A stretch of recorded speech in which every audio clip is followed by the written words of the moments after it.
From Stone Dusty Spillane Field, it's time for the Manager Show with John Schiffner. I'm Dominic Cotroneo. This is an odd field. This is one of the more oddity fields here. Yeah. What can you say about it, really? What I can say about this field, it is about 2,000 times better than it was when I played here. Literally, those two light poles have been here since before I was here. And that one had 6 light bulbs on it, and that one had 6 light bulbs on it, and 2 are always out.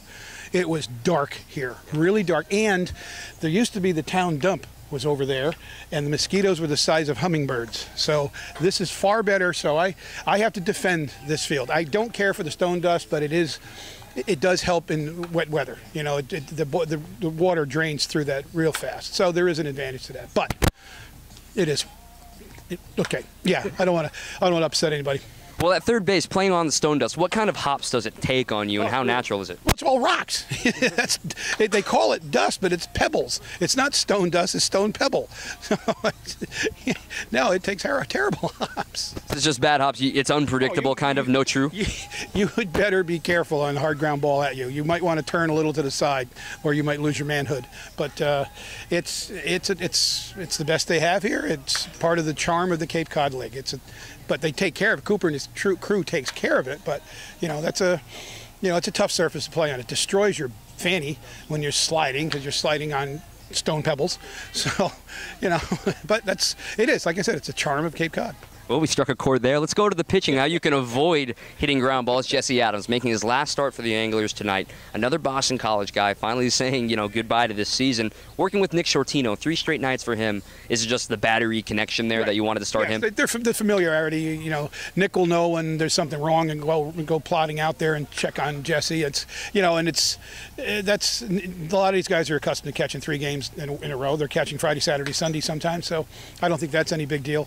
But that is the reason why, a familiarity factor. And we'll take care of Barney down the road, and we'll get Kyle in there. For Jesse, this is being his last start, like we mentioned, but he had bad luck in his first start. Still threw over 2 innings in the fog out that really never existed according to the point streak, and then pitched very well against Cottoneo. 6 strong innings. Obviously, you want another repeat performance, but how does he have to do it again?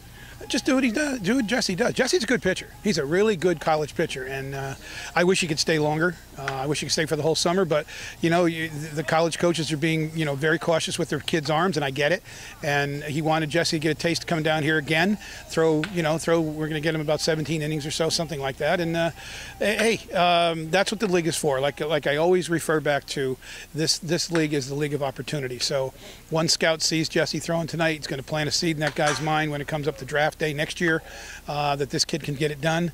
That's what it's all about. It really is about exposure, about just getting the opportunity to do it. His battery mate Nick Shortino, while his offensive production has kind of fallen off a little bit, he's throwing out runners left and right. He's already thrown out 10 runners this season. Last year it was the ground into double plays. This year it's been the caught stealing. So you remember a summer with a catcher that you've had that can throw this many runners out? Yeah, we've had our share, but he's done a great job. he's really, really improved since last summer, and I couldn't be happier for him. He did exactly what we asked him to do. He asked if he can come back, and I said, well, I got to see you play. At the time I wasn't sure if I was going to see him personally, but we had to see how he did this past spring. And I saw him personally, and he had improved dramatically. And now it's a matter of, okay, if we lose a catcher, there's no question I want him back with us. And, he's earned his way on this squad, and I couldn't be happier for him.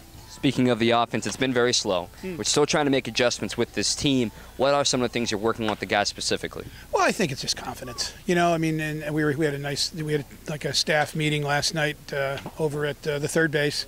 And, we kind of talked about what we're going to say to these guys, and it's about a confidence thing. It's like, I've been talking about that things are frustrating, and guess what? Robbie Bono said it best. You think they don't know? You don't think that they're not frustrated, Schiff? They're frustrated. You don't need to remind them. So okay, you got a good point. So it's all positive energy, and let's go. And there's plenty of games left to get going. And by the way, this song on here, this is Uptown Funk. Yes. This is the official theme song of Van 3 from the University of Maine baseball Florida trip. The official theme song. So that means I have to put it in the pregame playlist, huh? If you want to, that'd be awesome. The guys in Van 3 would love it.